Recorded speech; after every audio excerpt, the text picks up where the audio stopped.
Hello everyone, it's Lola here again. If you are new here, a very warm welcome to you, and if you are already part of the family, welcome back.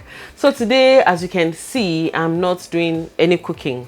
I want to talk to you about where I get some of my everyday Nigerian ingredients around my area. Yes, surprisingly, I don't go to the African store every time to get what I need. There are certain things, here and there that I can easily source from my area. So that is what I'm going to be sharing with you today. Now, let's start everything. I want to tell you how it all began. Whenever we move from a location to another location, I always like to check around different stores to see what they carry. I necessarily don't want to buy anything at that point in time, but I just like to survey my area. So during this going around, I discovered that there are some stores that actually carry some everyday Nigerian ingredients that I use in my kitchen and at a cheaper price. Also, it's an advantage to me because I don't like traveling far. Actually, the nearest African store to me is about an hour away. Don't judge me, I know. For some people, it's not that far. But for me, I'm a very lazy driver. Now, the first ingredient I'm going to talk about is ewedu, the one we call jute leaves or molokia, depending on where you come from. I always get this at a Persian store, which is about 5 minutes away from my house. So it saves me driving down to the African store each time I need it, because ewedu is something my kids love so much. So we always cook that in my house. This has saved me trips, and it has also saved me some money because it's a little cheaper than what I get in the African store. Spinach is another food ingredient that we always eat in my house, and oftentimes I do get them in my local grocery store, but it's always in the frozen section. So during my roaming around, I discovered that they always have the fresh spinach in the Asian store, just about another 5 minutes from my house. So that is where I always go to get my fresh spinach whenever I need it.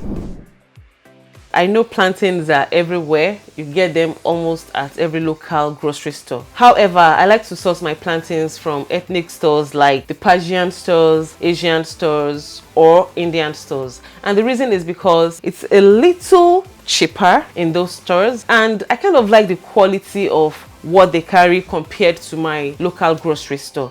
So if you want good plantains, feel free to check, any ethnic stores around you. You might be lucky, as I am, to get better quality for a better price.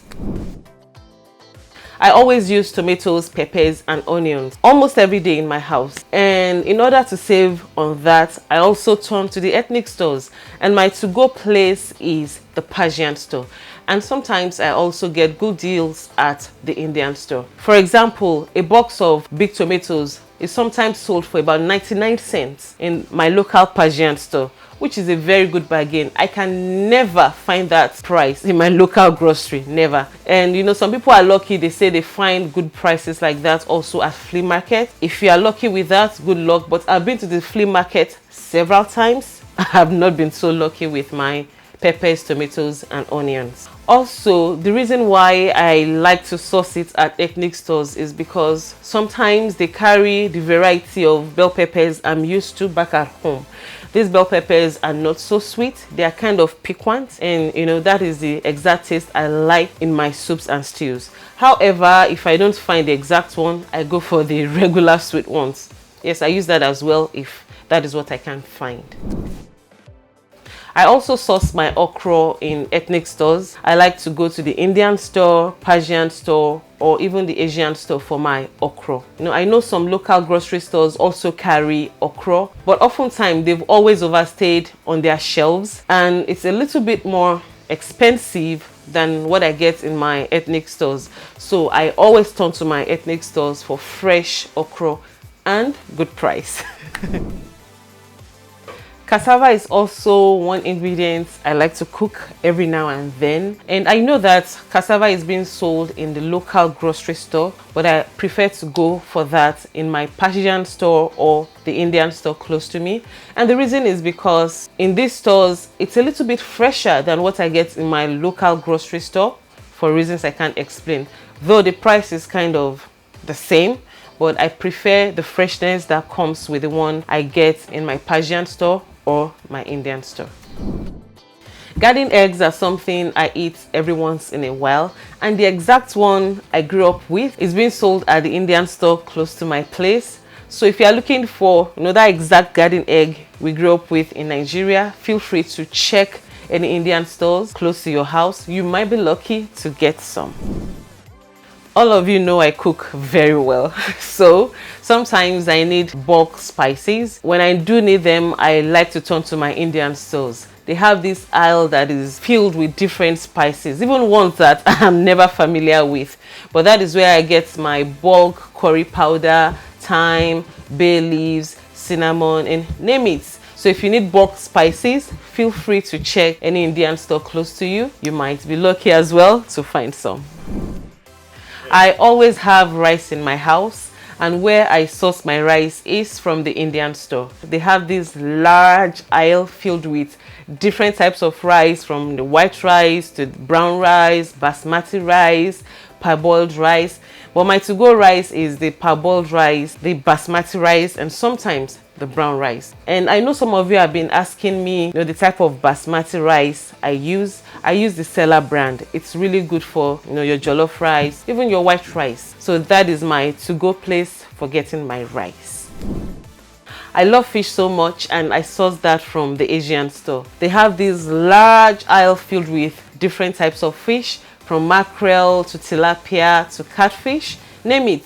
Most of the fish I grew up with is there. So that is my to-go place to get both the frozen and the live fish. Milo and Bonvita are something I grew up with. You might have guessed right, I've passed it down to my kids. So they love Milo so much. Now at the African store, I do get Milo, but it's quite on the high side when it comes to price. Don't get it wrong, I'm not saying it's not affordable at the African store. It's totally affordable. However, at my Asian store, I find it about half of the price I get it at the African store. So that is a big bargain for me. So anytime I need Milo, Asian store is my to-go.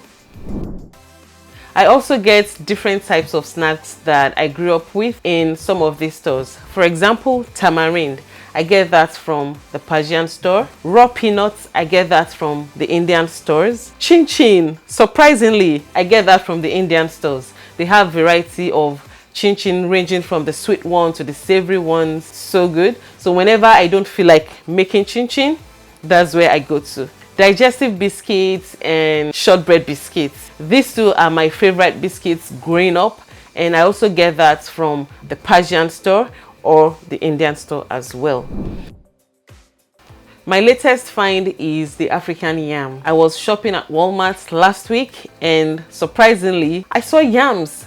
I was so surprised, and I bought some. It was exactly what I needed. And the best part is that it's way cheaper than what I get at the African store. It's like a quarter of the price of what is being sold at in the African store. So you might be lucky as well. You can check at your local Walmart if you find the African yam. I'm so happy about this new development, and I hope it's here to stay. So these are my tips and tricks on how I get some of my everyday Nigerian ingredients around my house without having to travel an hour away. So if you guys have any other tips and tricks on where you get your indigenous ingredients without having to go far, we'd love to learn from you in the comment section down below. Until next time, I'll talk to you shortly. Bye.